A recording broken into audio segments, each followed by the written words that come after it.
Good afternoon. Good afternoon, everyone. Good afternoon for those who joined us um, here for the Lab D, both online and in person. It's a pleasure to have you here and to do this 75 minutes discussion on something which is actually extremely important, which is the link between education and mental health and psychosocial support, the entire aspect of protection in education. Um, I will introduce my colleagues here who are joining us, some from, actually both of you from pretty far away. So I'm just getting your role right. So we have Relinde Reifers, the Senior Technical Expert on MHPSS for Save the Children in the Netherlands. We also have Patricia Landines Gonzalez, Mental Health and Psychosocial Support Specialist on Global Education Practice with UNICEF. We have also, I think, online, we have Fidias Moufan, Protection and Child Rights Specialist Program Director for SAPI Belgium. And we also have Rantia Sabah, Mental Health and Psychosocial Support MHPSS Officer at Enabel Palestine, based in East Jerusalem. But before we start the panel, I wanted to introduce you to Paola Retaghi. She's a very close friend and former colleagues of mine.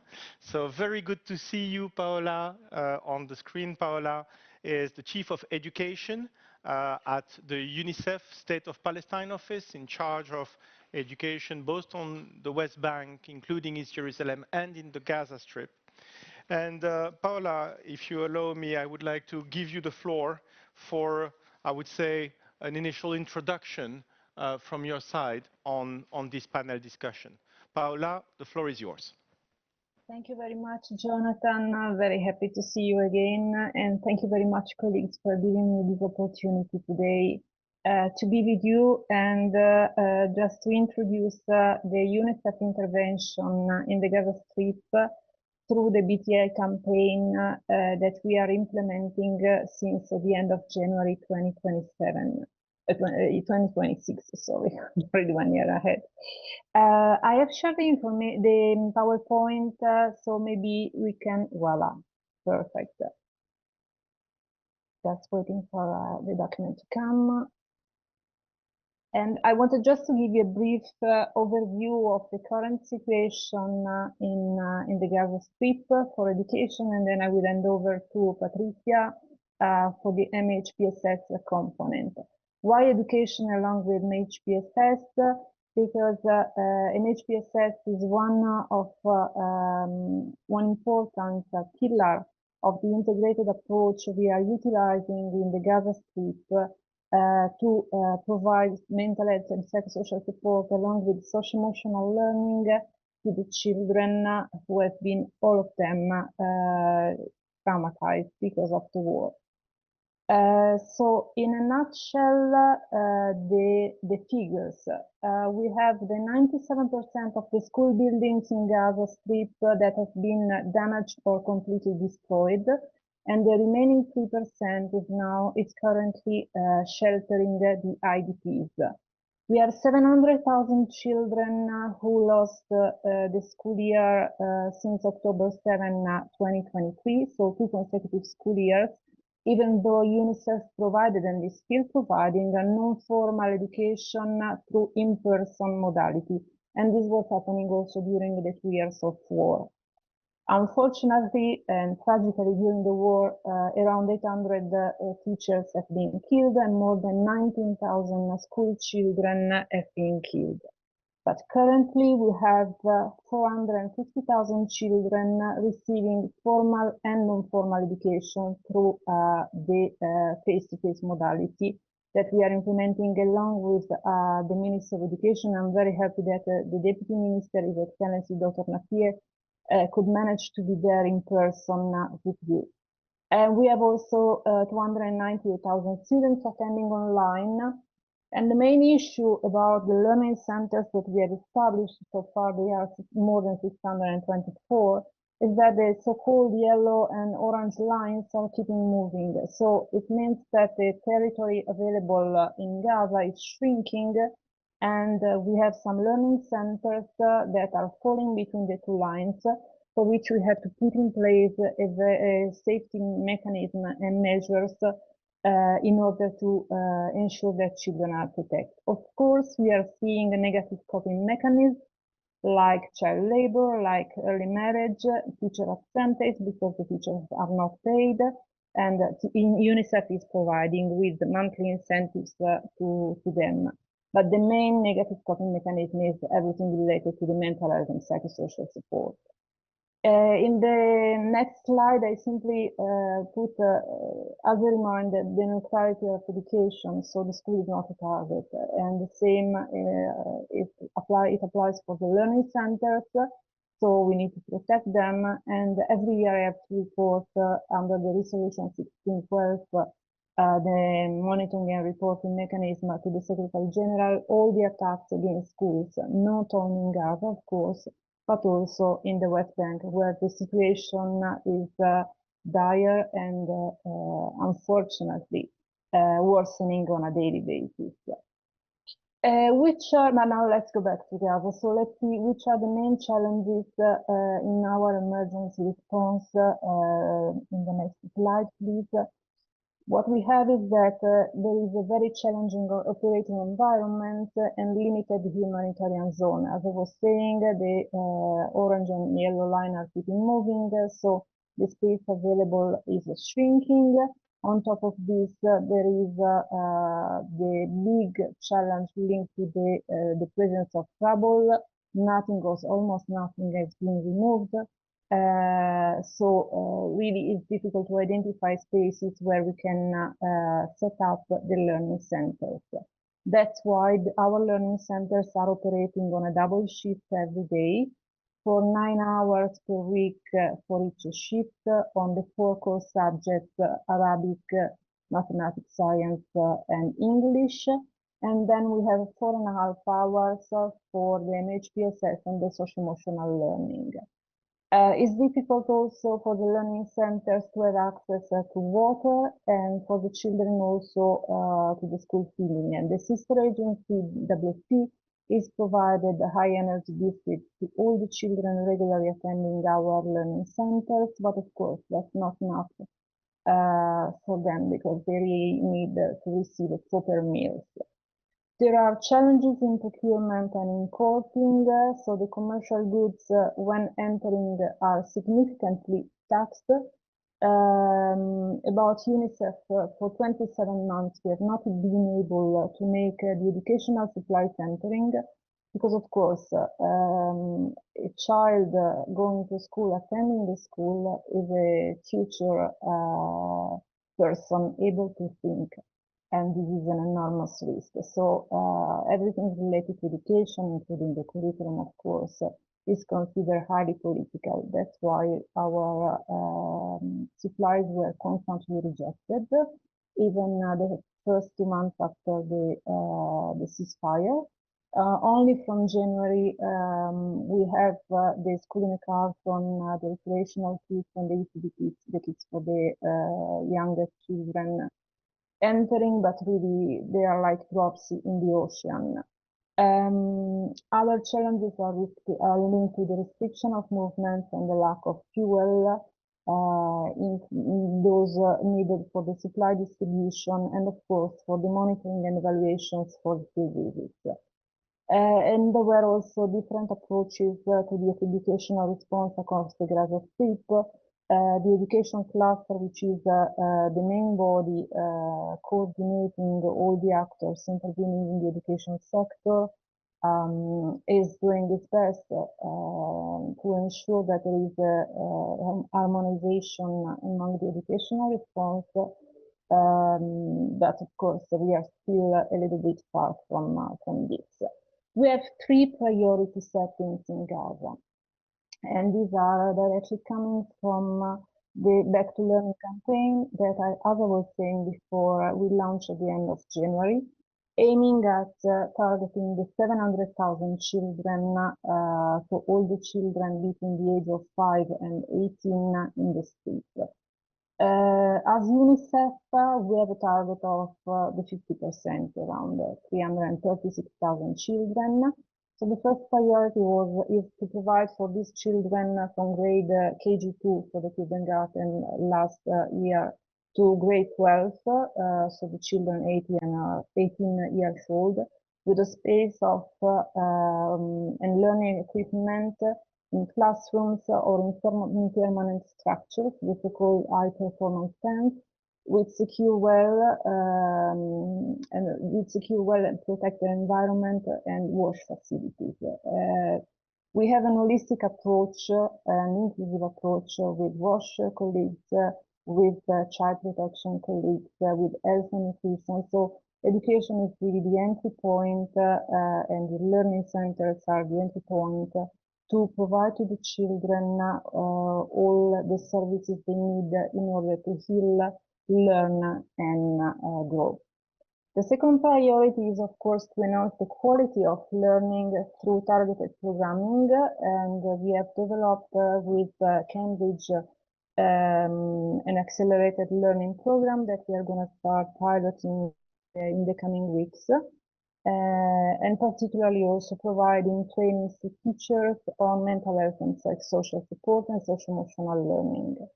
And the third priority is the provision of these holistic services I was referring before, including water, school feeding, well-being, gender responsive, but most important, inclusion. So all the children, including the children with disability, must go to school. The main issue was the fact that the children were for more than 2 years without receiving proper education. So UNICEF, along with the Ministry of Education and the Education Cluster, launched the Back to Learning campaign, which is a principled approach to quality and inclusive learning and healing for every child in Gaza. The Back to Learning is based on 5 approaches. The first is the right to quality and inclusive education. The second one is the whole of system view. The third one is the shared responsibility and accountability. Then we have the financial management and the due diligence. I think you need to move to the next slide. Sorry. And the feedback cycle. So all these approaches are interlinked in order really to ensure that we have a high level of back to learning and healing in Gaza principles. Everything is implemented through 3 interlinked strategies. If you can go ahead with the slides, please. Where we have the first strategy aimed at again, almost there. Another 2. The next one, and then the next one. The next one again. Okay, here you are. So the first strategy is to expand the access in order to reach every child with quality and inclusive in-person learning. The second strategy is providing quality and inclusive intervention, multifactorial learning centers, which improves the learning and healing outcomes. And here I would like to underline particularly point number 3, which is the inclusion and the well-being to support learning and healing, including through the MHPSS support, the mental health and psychosocial support, the disability support. We have conducted disability screening for around 7,000 children, and of course we could measure only hearing and visual impairments. Another point to be considered is that the assistive devices are not yet allowed to enter, at least under education. We go along with the colleagues working on health, so either the UNICEF Health and Nutrition section, either WHO, otherwise the assistive devices cannot enter. And through the MHPSS, of course, children go with the recreational activities which are really meant to support children in recovering in the trauma. And the first strategy is the entire governance and accountability of the system. And we are setting up with the Ministry of Education a governance mechanism. We have already supported the Ministry of Education in Gaza in preparing and developing the so-called e-service system, where all the HR and learning management information are included, registered and recorded, including also the number of children and the regular attendance. So it's a way for us really to monitor the attendance, but also to give to the communities through the accountability of affected population concept, to give the possibility for them to express also their concerns and their complaints. In the next slide, just simply to mention that at the center of the multi-sectoral approach, there is this laser focus on the mental health and psychosocial support. What I can say is that our child protection colleagues are providing services to children according to level 1, level 2, and level 3, while for the level 4, which is the more specialized, requiring really the child to be referred to psychiatrists or in any case to specialized services, is done by WHO. In the next slide, just the total number of children. As I was mentioning before, we are now, as of yesterday night, at 415,000 children. UNICEF, with the Ministry of Education, in the 340 learning centers across the strip, is supporting already 260,000 children. And in all the learning centers, we have children on waiting list. So we have thousands of children waiting really for being enrolled. And when we conducted a survey among the families, the families were not asking for food, for money, or for any service. The first thing all the families were mentioning was provide access to education to our children. Under the education cluster, we have another 155,000 children attending the partners' temporary learning spaces. Just to give you an idea, on the next slide, on the cost, capital cost and operational cost per child per year, per school year, so 2 semesters, the cost is 281 USD, everything included. So it's not an ambitious cost, it's not that high, but of course, it's not that easy also to find donors willing and available to fund the Back to Learning campaign. We have, we can see in the next slide, a clear advocacy asked, because of course we need to remind that the children have the right to education, the teachers have to teach, and we need also to take into consideration the new directions and innovation. So these are the 3 key themes that can provide the basis of advocacy for us. And through our advocacy, we specifically aim to deliver the message to the political leaders, to the donors, to the teachers that are supported and motivated to teach, including, of course, the focus on their mental health and well-being, because we don't have to consider only the children as traumatized. Also, the teachers and the adults, the parents or the caregivers are at the same time traumatized because they were all living in the same situation during the war, and also now with the, let's say, so-called ceasefire, because it's not really effective as a ceasefire. The attacks in Gaza continue. And the third target are the children, the parents, and the community and the civil society. The urgent results are to continue with expanding the number of learning centers, to continue with increasing the number of children accessing the learning centers or the temporary learning spaces, and to continue monitoring the attendance. And then if we go to the last slide, three key asks from our side. The first one is the urgent need for essential teaching and learning material to continue entering Gaza. I have myself procured 25,500 schooling carton, and if we are able to make them entering, I will be able to cover 1,020,000 children in Gaza, so more than the current number of children, almost organizing a double distribution. There are urgent actions needed to remove the rubble from the destroyed buildings and to free the space for the temporary learning spaces of the learning centers, considering two aspects. The first one, that all the places need to be cleared by UMAS, because there can be some unexploded ordnances or remain of the war, and also that under the rubble there are still bodies. There is a need to give to the Palestinian people in Gaza, to the Gazawi, the possibility to bury their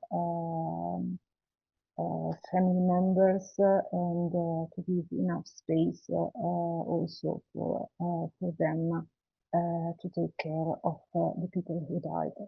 And then there is also a need for multi-year unearmarked grants to ensure the transition from the emergency short-term product from the humanitarian situation to the medium-long-term response, moving and focusing in moving to the early recovery and the reconstruction. So this is in a nutshell the situation in the West Bank. And I hand over to Patricia for the MHPSS component. I would like just to add one point. When I was in Gaza last year in August, during the operation in Gaza City, I saw, because we were not even able to make the toys entering into Gaza. And I saw several times children playing with human bones, because they didn't have nothing else to play with. Over to you, Patricia, and thank you for this. Thank you. Thank you very much, Paola, for this important overview that you shared about the situation in State of Palestine, West Bank, East Jerusalem, but also, of course, on the Gaza Strip. I think that what is really important here is that we bear in mind, and Paola has been so often in the Gaza Strip, that there is 1 million children, half of the population, who are in need of mental health, psychosocial support, and Paola and our teams on the ground and Baha have witnessed so many times children who have lost parents, who have lost little brothers and sisters, who have lost a limb, and of course these are children who need an additional support beyond education, and that is very much the sense of this lab that we're having with you today, about how it is absolutely critical to bridge education with mental health and psychosocial support. Beyond the speakers that I introduced, I also wanted to introduce you to Séverine Acerbis, who is the Présidente de la Commission. I don't know exactly how to translate in official terms in English, so I'll say it in French. Présidente de la Commission nationale pour les droits de l'enfant. So thank you very much, Séverine, for being with us and capturing the essence of the conversation. I would like, it's also very important for us, again, to try to give as much possible time for people to ask questions. So I would like to jump directly in the topic. And the first topic that I wanted to talk about was about, here we want to examine how collaborations across education, child protection, but also health, and we haven't mentioned it, but also nutrition, because sometimes school is the only place where a child will have a warm meal. So we'd like to discuss this a little bit further. And I have basically two questions for our speakers online and here on the podium. What has enabled or blocked effective coordination across sectors in crisis? So that's one question. And I have a second one, which is how can nexus-based approaches help bridge humanitarian response with long-term system strengthening? And we have talked a lot about system strengthening and also peace and stability outcomes. So I would like to start with Mrs. Rantia Sabah. I don't know if she managed to join us from Jerusalem. She did. Sabah al-Khair, Rantia. Rantia Sabahi, she's working for Enabel, based in Jerusalem. And so you heard my questions. I would like to start with you. Okay, thank you, Jonathan, and thank you everyone who joined today. Eid Mubarak to everyone who's celebrating. To answer your question, I would start with the importance of coordination. I think in Gaza and in Palestine, coordination is not just a theoretical question. It is a daily survival question. So we're talking about an entire generation. Every youth, adolescent, every teacher is exposed to repeated trauma, displacement, and profound loss. If we respond to this with separate projects, we already have failed. So a youth in Gaza does not experience their life in clusters, they experience it in one reality. There's fear, grief, loss, hope, and a desire to keep going. So when education and health and protection do not speak to each other, that child stands at the center of systems that do not know that they exist. This is why Enable project and program, in Gaza, is being designed around one ecosystem, multiple doors. MHPSS is not a sector in this program, it is the cross-cutting thread. Every activity is built around three questions. Does this build local Palestinian led capacity? Does this create continuity of care? Does it have a referral pathway that can connect to something else? So in practice, this means when we support Tawjihi students in temporary learning spaces, teachers are trained in social and emotional learning. They learn to recognize distress, respond with warmth, and refer students to points of hope or community-based psychosocial support hubs. So youth and livelihood programs will receive group MHPSS alongside technical training because economic distress and psychological distress feed each other, and we cannot separate them. Students in university will access self-help tools through their e-learning platforms linked to referral pathways when they need more. So the entry is multiple various entry points, and the ecosystem, what we're trying to build, holds them all. What enables coordination is shared entry points and operational trust. So when a teacher knows exactly where to refer students in crisis, and when that student knows that they will actually be received and be accepted and welcomed, and the service that they're seeking is there, the nexus stops being a framework and becomes a referral. So what blocks it is a fragmented funding, a short timeline in long crisis, mental health, a mental health project funded for small amount of time in a crisis now entering its third year is not a system. It is kind of a patch. So this is what we're trying to remove from and aim at a more sustainable view and project and sustainability in general for Palestinians and specifically for Gazans. What we need is an institutional commitment to say that MHPSS must be structural and not an emergency response. And because this question is no longer whether we need to integrate it or not, it is whether we actually have the commitment to sustain it. Thanks a lot, Rantia. Thanks for this very important. Do we also have Fidias Mufan online? Because if Fidias, if you are online, if you can hear us, I just looking at the technical part. We don't have Fidias. Yes. Hi, Fidias. I hope you're doing good. You heard my two of this part, but I just wanted to be a bit more specific with you. And if you have any examples and applications of an integrated model between education, protection, and MHPSS. Can you hear us well?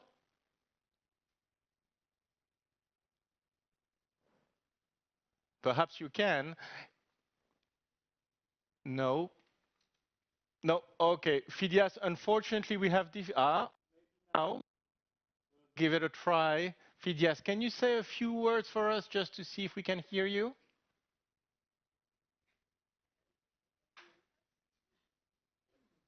I'm sure the technology will make miracles. So I give it maybe 5 more seconds to Fidias to say just a hi, just hello. Tell us hello, and then we'll move to you. All right, Fidias, we'll try to reconnect a little bit later. And I move to Relinde from Save the Children, and thanks again for joining us. I'd like to ask you, similar topic, but I would say a bit more specific questions about how to integrate MHPSS into education. We discussed with Paola, we discussed before that how important it is, but how can it be done, including with concrete examples if you have. Good afternoon, everyone. I also had a couple of slides. I don't know if they can be displayed. Great. Yeah, first of all, thank you so much to Educaid and UNICEF for the invitation and for to enable for hosting us today. Actually, enable, it's a nice word because MHPSS, we often see it as an enabler.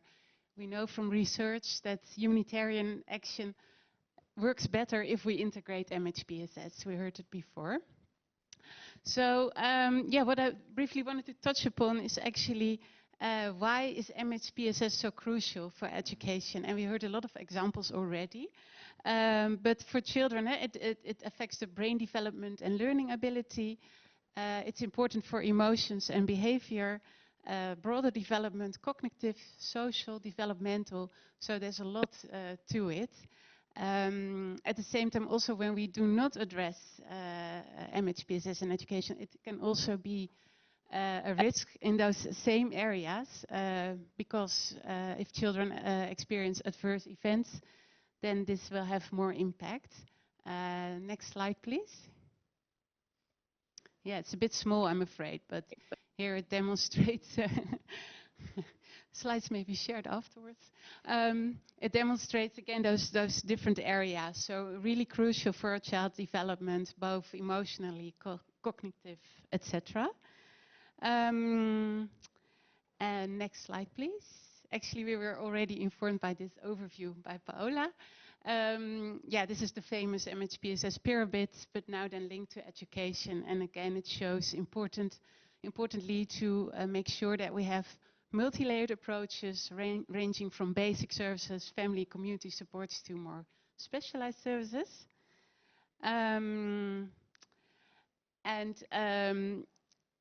Yeah, next one, please. Because we see a lot of topics coming back. Social and emotional learning, that is actually, it's a form of MHPSS, so it falls under the umbrella. And this is really crucial in all the MHPSS and education programming. So by strengthening protective factors, cell programming can help children not only deal with adverse effects of negative life events, but also increase their concentration, improve behavioral conduct, and contribute to more positive attitudes towards learning. So cell is important because it means that children, whatever context they are in, are ready to learn and have social and emotional knowledge, attitudes and skills necessary to reach their potential and adapt to any changes. And especially in adversity, that is of course crucial. Next one, please. So just to give some examples, this is Team Up. Maybe to just do a very brief exercise with all of you. With the children, we always make firework. So I would like to invite you to join me.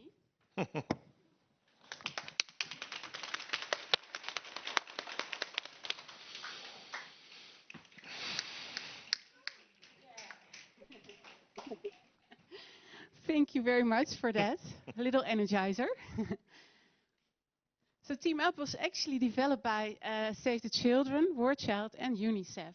So talking about collaboration, I think this is a great example. And Team Up is also an MHPSS and cell intervention. It's non-verbal, so it works very well with children from different places, especially in displacement settings. Everyone can join immediately.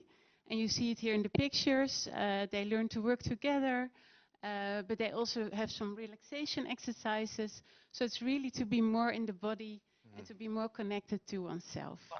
And for example, in the Netherlands, we use this a lot in newcomers education. So when there's a lot of different children joining, they can immediately participate in the Team Up sessions. Yeah, so what does it want to achieve? A feeling of safety. We heard that a lot as well. The setting is a safe space. Social connectedness, optimism and self-regulation. So setting boundaries, but also learning about your own emotions and knowing how to deal with those. And if you talk about nexus, as Jonathan mentioned, MHPSS and cell, yeah, they contribute to social connectedness and social reconstruction. So it all links together in all those areas. Thank you. Thank you very much. Thank you, Linda. It's important to be able to focus on the deep, an MHPSS in its core. And I heard in my earpiece that perhaps Phidias has joined us. And now we can perhaps hear him. Phidias, how are you doing? Okay, good morning, everybody.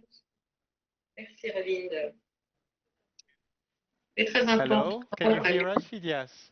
Hello, hello, wonderful, and we can hear you. So, Phidias, thank you very much for joining, and apologies for the technical issue. We just wanted to perhaps hear from you if you could share examples of an integrated model where education, protection, and MHPSS are put together. Please, the floor is yours, and hopefully the connection stands.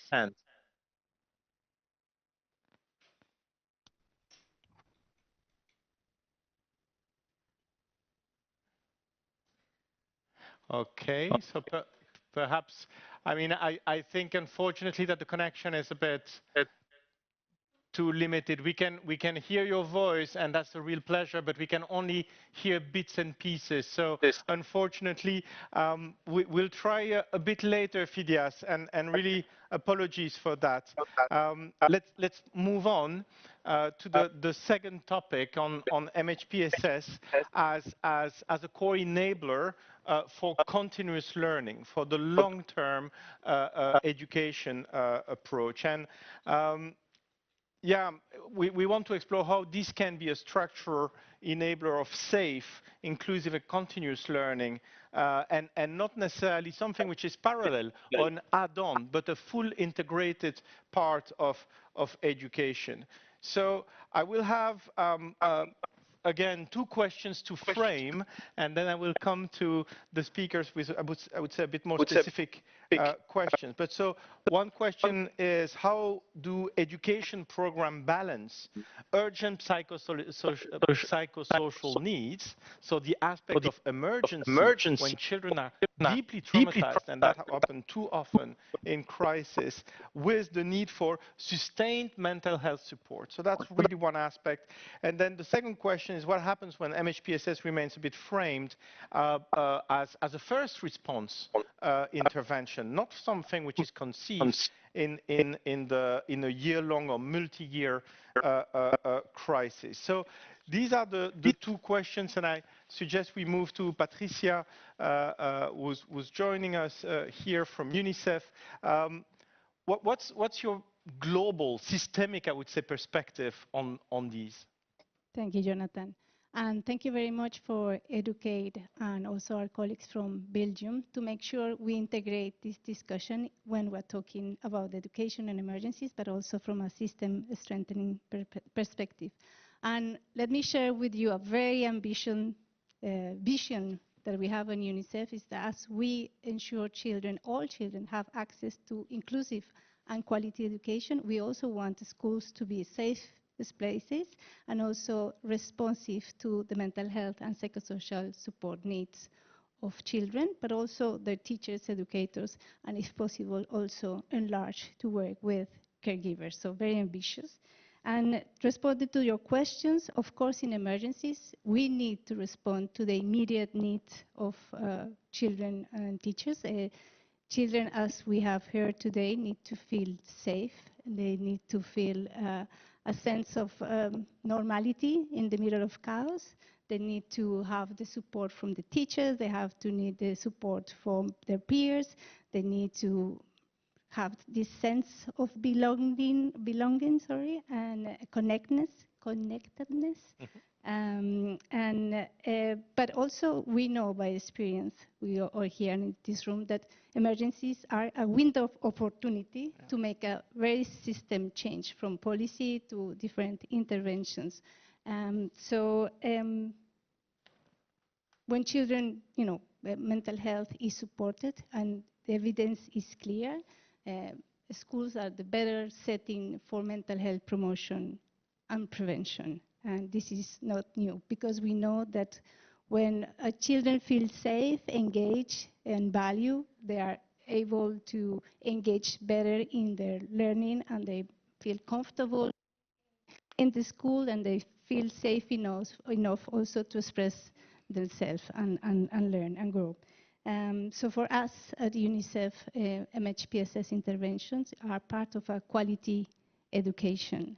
And I know I said at the beginning this is ambitious, but we work with the ministries of education, we work with partners, we work with community-based organizations in few key programmatic priorities. We want to increase mental health literacy of children, caregivers, and teachers, and that can be done through the integration of mental health education into the curriculum, but also we hear a lot about integrating social-emotional learning programs into the curriculum. We are also advocating and supporting governments to increase access to mental health services in schools and through schools. And when we're talking about mental health services, as you saw before, we are not only talking about specialized services, but some of the community-based intervention are based, sport-based intervention that can be integrated in the schools for mental health promotion. Integrate mental health as part of emergency. I'm going to give you this one because we want We are running to hear over you energy. properly. Very good. So also MHPSS as part of emergency preparedness, and when possible also part of education, budgeting, and planning.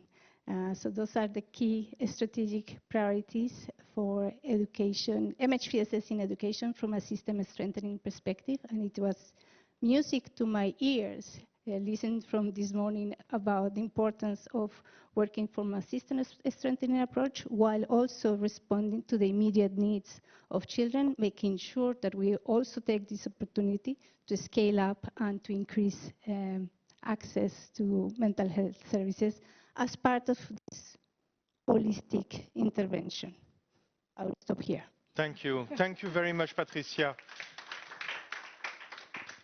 Thanks a lot. Rantia, if you are with us, can I ask you a bit more on the importance of routines? We know that for children, routines are extremely important, and that's a huge part of the MHPSS, but also on how it's key to give them agency, to give them a role and a voice. So can you expand a little bit on this, Rantia, if you joined us? Yes.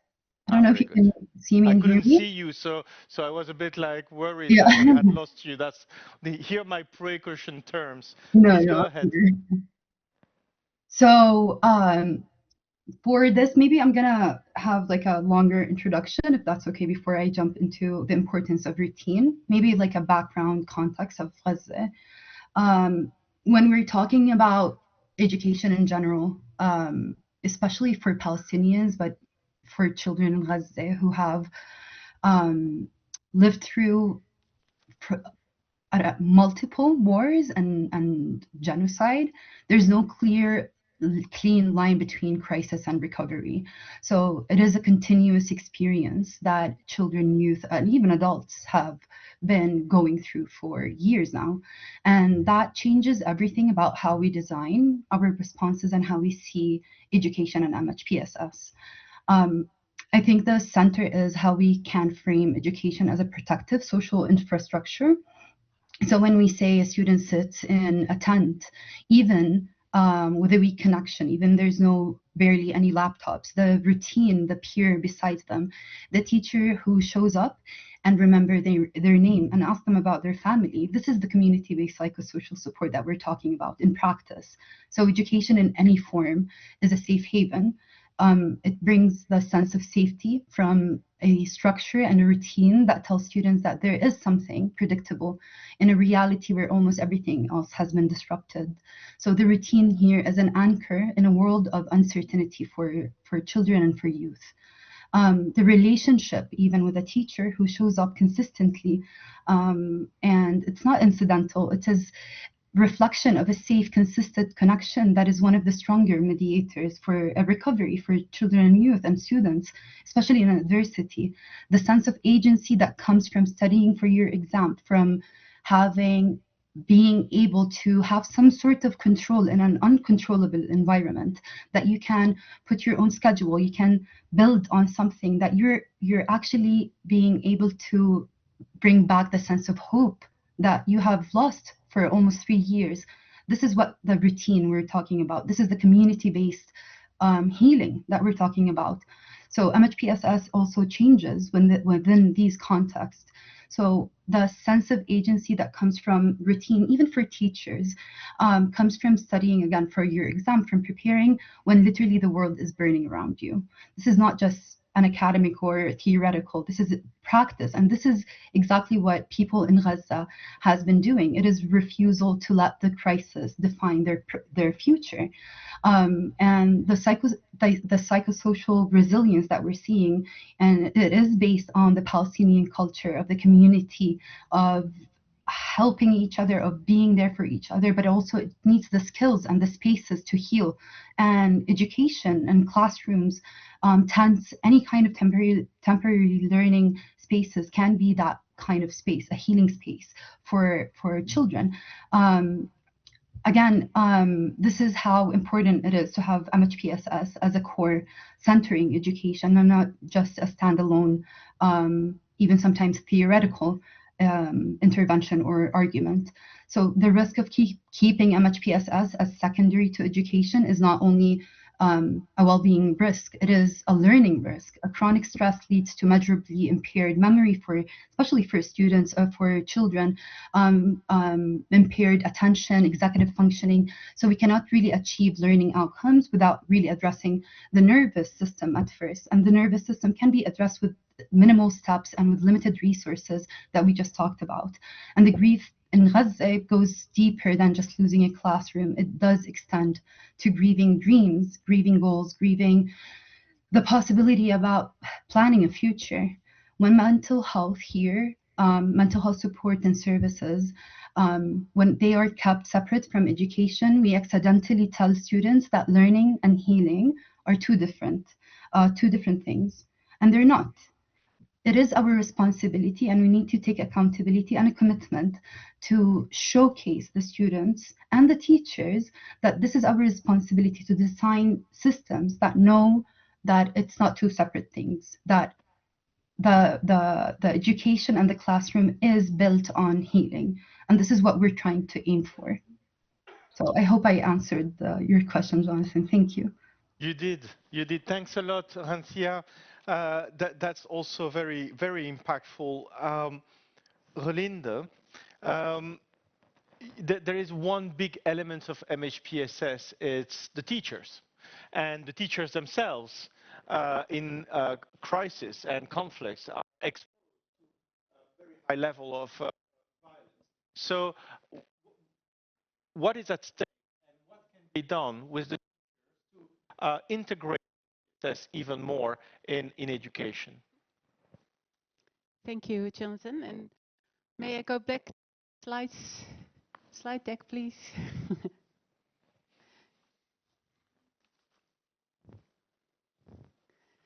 Yes, very much so. So we talked also about schools as a community, really.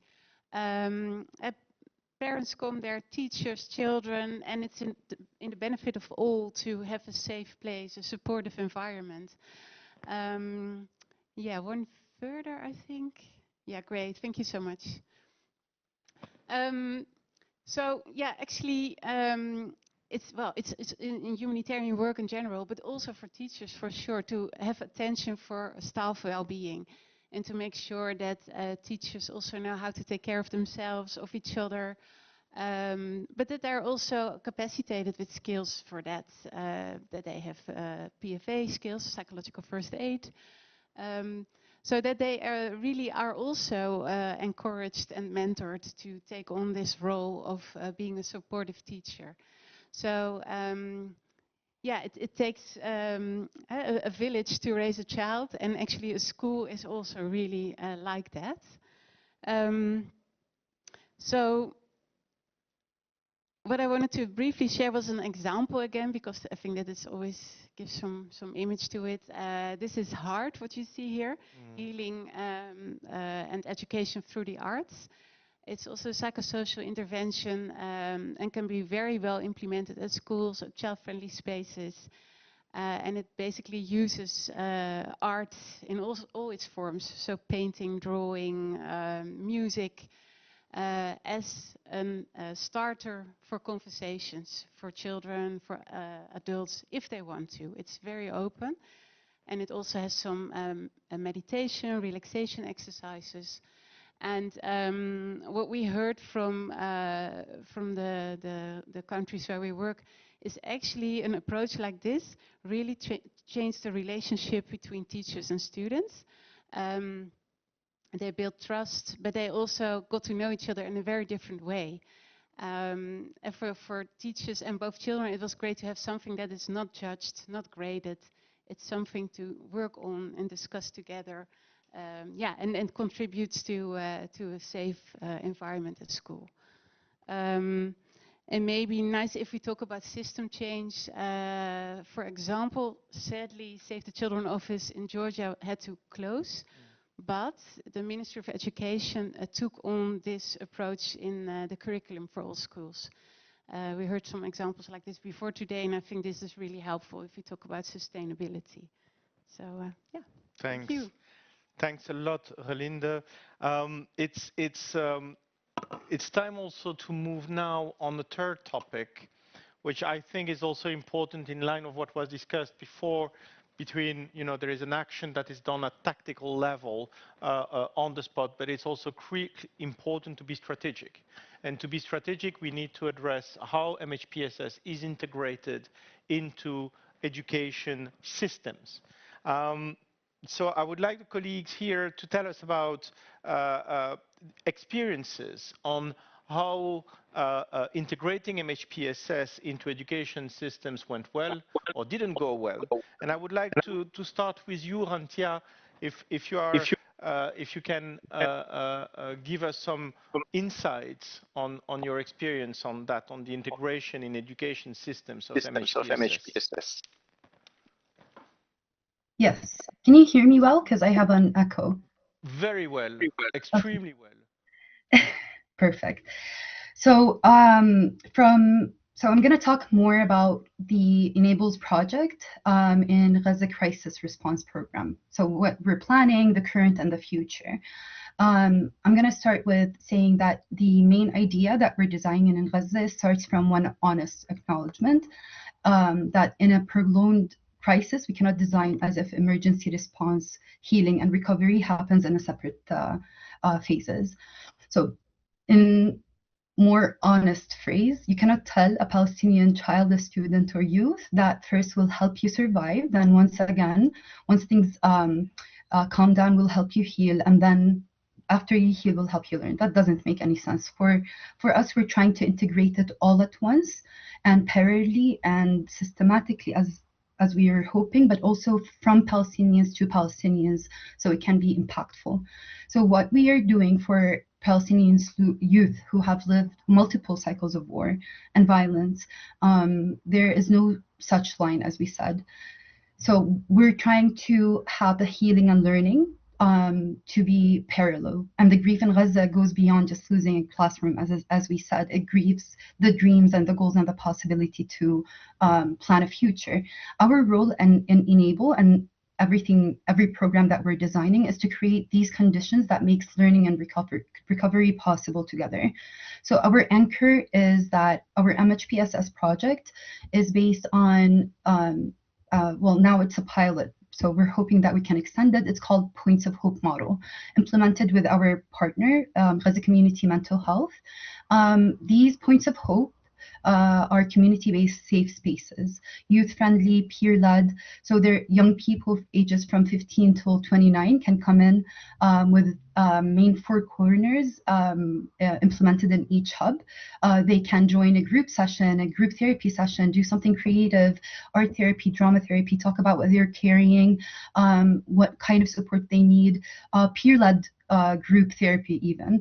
And if they need more specialized services, they can get referred to a mental health professionals. So it's not a clinic, it's not a classroom, it's a specialized community space that holds both. It's run by professionals, of course, and it's community to community, peer to peer. So, and we're hoping that when fixed locations become more stable, we'll have more expanded points of hope. But if not, we can also think about mobile, so we can find the people where they are. So we're thinking as well that the points of hope can be a bridge, and not only just support spaces, but only a bridge back into learning. A student can be referred from a learning space to points of hope when they need the support, and a young person supported through points of hope can be helped through reconnecting to education. So building on this, this is what exactly Enable is planning, is to connect these hubs intentionally and specifically and tailored to everyone's needs. So we're also working for different things, for Tawjihi, for medical students, professors. So for Tawjihi students, and anyone who doesn't know what Tawjihi is a standardized national exam that students on their 12th year, they take it so they can graduate. So for the Tawjihi students, we're designing a hybrid model, virtual classes through platforms that connect West Bank teachers with students in Gaza, and in-person study groups in temporary learning spaces. Of course, teachers will be trained in social and emotional learning and MHPSS basic skills. So we are supporting Tawjihi students to recognize that there is still hope, but also for the teachers to be able to have the skills to have like an early intervention kind of maybe path where they can recognize distress, respond without judgment, and refer students to professionals. But also mainly because the Tawjihi students in Gaza are just sitting for that exam after everything that they have lived through. It goes beyond just an academic achievement. It's a refusal to let what happened define their future. For the second part, it's the students in university. As we said, points of hope are going to be tailored for needs. One is for medical students and for the teachers, because they are the base and the infrastructure for Gaza.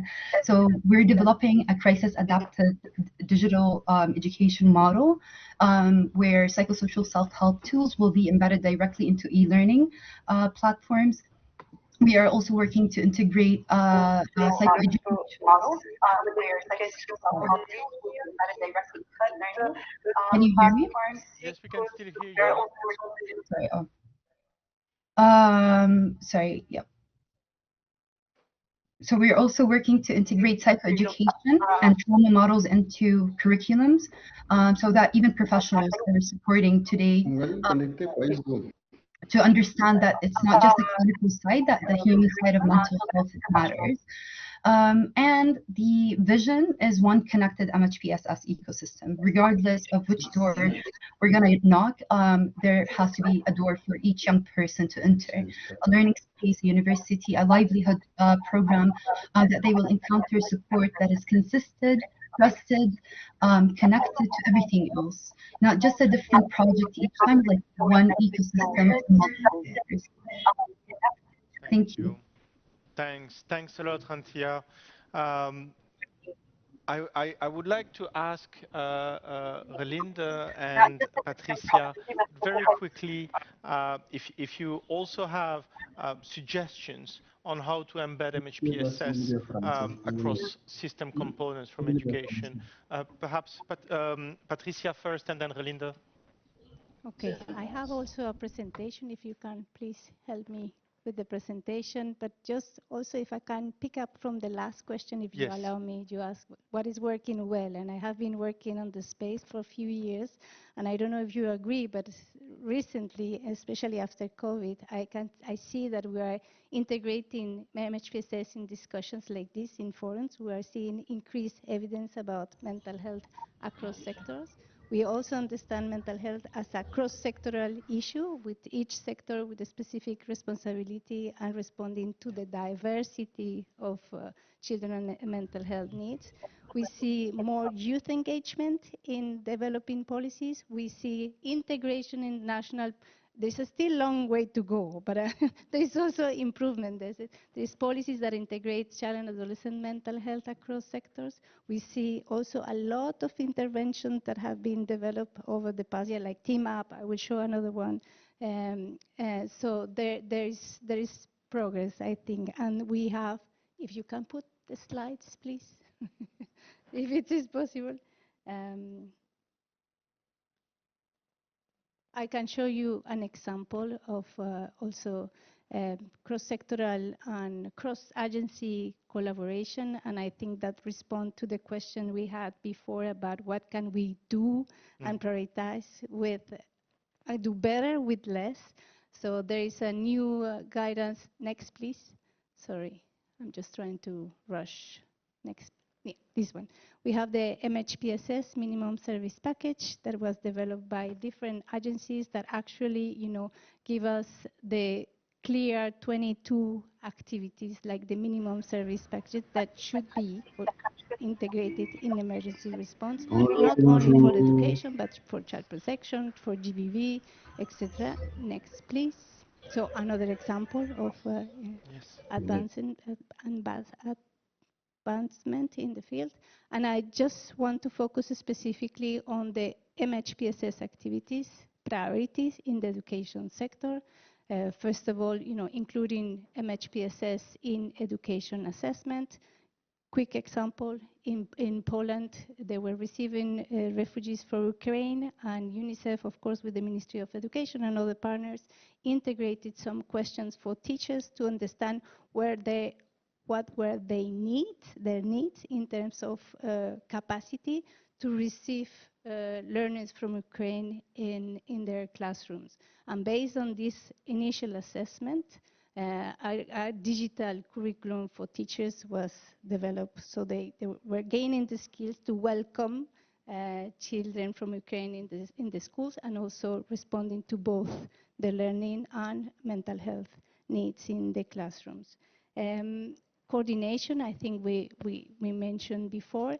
Sometimes we also forget about the different needs according to the age of the children. So it is very important to integrate mental health intervention for caregivers when we are working on early childhood education. So how can we target the youngest children with appropriate interventions? We have, as I mentioned before, UNICEF and other partners develop different global goods that are open source, and we have one specific that is called Caring for the Caregivers, that, in which provide guidance for first responders to work with parents and how to, for them to take care of their mental health, and how to also support the mental health of the youngest children. We have different interventions to provide mental health interventions in schools, like Team Up, to name a few. We need to make sure that interventions in schools are also inclusive, and we respond to the learning needs of those children that already have a mental health condition previous to the emergency or as a result of the emergency.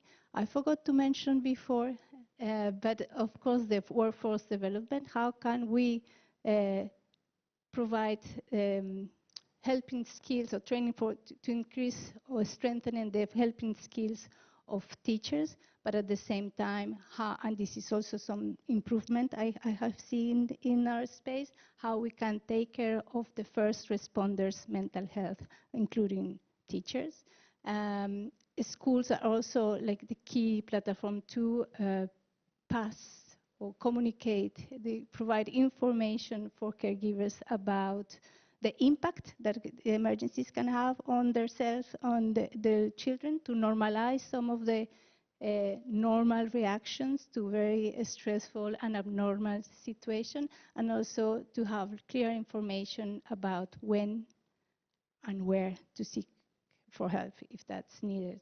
And of course, strengthening this referral system and coordination across the different sectors. So those are the key essential services that can be integrated in schools, and this is not like the only role of education. Of course, this is done in coordination with other sectors and different agencies working together. Next, please. I don't even have. So this is just to show you, that this is the Caring for the Caregiver package that is available online. Next, please. Play and Heal, something intervention for 6 to 12 years that has been implemented in the MENA region in schools. Next, please. Also available for anyone. Can you move to the next, please? And this Hosh El Hal, I hope that I pronounce well, that it's specifically for supporting teacher well-being. Next, please. Next, please. There is just to say that there are many resources and interventions out there to support the integration of MHPSS in schools. You can see and you can scan here if you want to know more. This is a study UNICEF and another partner produced a few years ago about the cost of inaction and the cost-benefit analysis of integrating MHPSS in schools in emergency settings. Over. Thanks a lot, Patricia. I mean, being strategic requires, there is a lot of element that needs to be streamlined, and it's really important that we highlight this. Relinde, 1 minute. I would like you to try to just in 1 or maximum 2 minutes, if you can link, the important strategic role of Ministry of Education in the rollout of MHPSS overall. Yeah, thank you, Jonathan. I will be fast. Yes, I think, again, if schools and ministries work together to add elements to the curriculum, that's really helpful. Just wanted to share a very brief, nice example of collaboration again. It's called I Support My Friends, Psychological First Aid for Children and Adolescents. Oh, thank you. Yeah, it's even appearing. Thank you so much. So when this is part of the culture at school, you can foster this social climate in the school. So both with, again, teachers, parents, but also amongst peers. And if we talk about linking it to the ministry, to the system, for example, in Japan, this has been introduced with the ministry at many schools, also as a form of preparedness. So with the earthquake risks, the tsunami. So it's really a matter of providing everyone in the school with certain skills and knowledge to be able to support each other and themselves. Was that too? That was absolutely perfect, but I didn't count, Okay. I was not monitoring. Thank you very much. Thank you. A big round of applause to our speakers. And once again, I am so sorry that we couldn't establish the connection. That also shows how it can be extremely challenging to join us online, but also to learn online. So very sorry for SAPI. Before we conclude, I would like just to ask, and that's a perfect transition since we're talking about system building and the work with Ministry of Education. So I would like to have Dr. Hassaf perhaps sharing a few closing words with us about the importance of system building and integrations of MHPSS. Don't move, I'm just bringing you the microphone if you want to share some thoughts and some key takeaways with us before we close. Thank you, and thanks for the speakers. They talked all about what what we think and what we try to implement.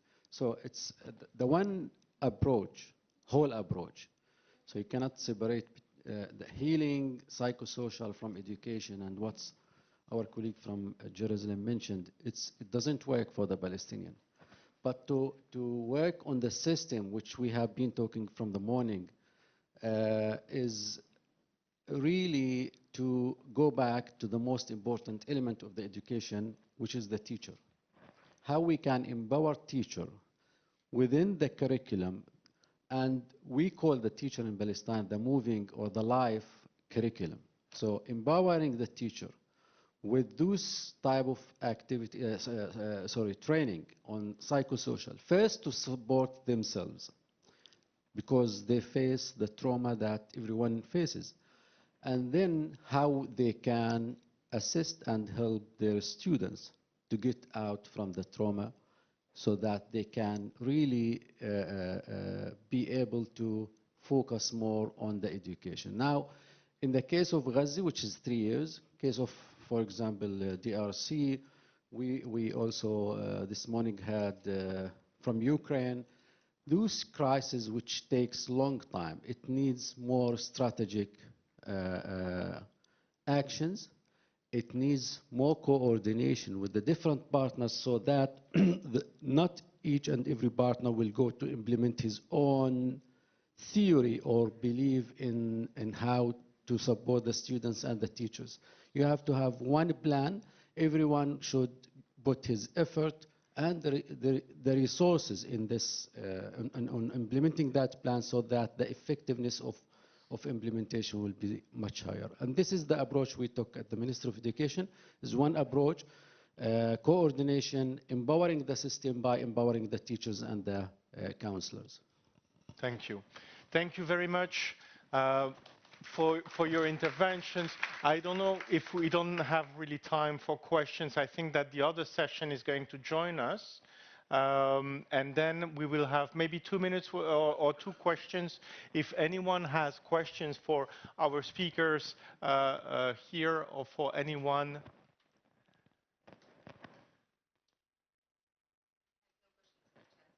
Very good. So it's been very intense, I assume. So perhaps, I guess that the colleagues from the other lab will join us, and then we will have the rapporteurs updating us on the key takeaways and recommendations.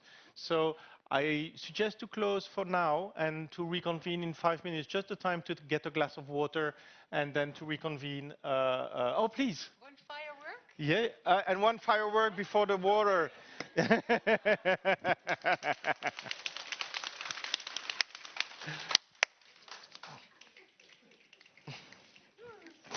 Merci, excellent idea, thank you.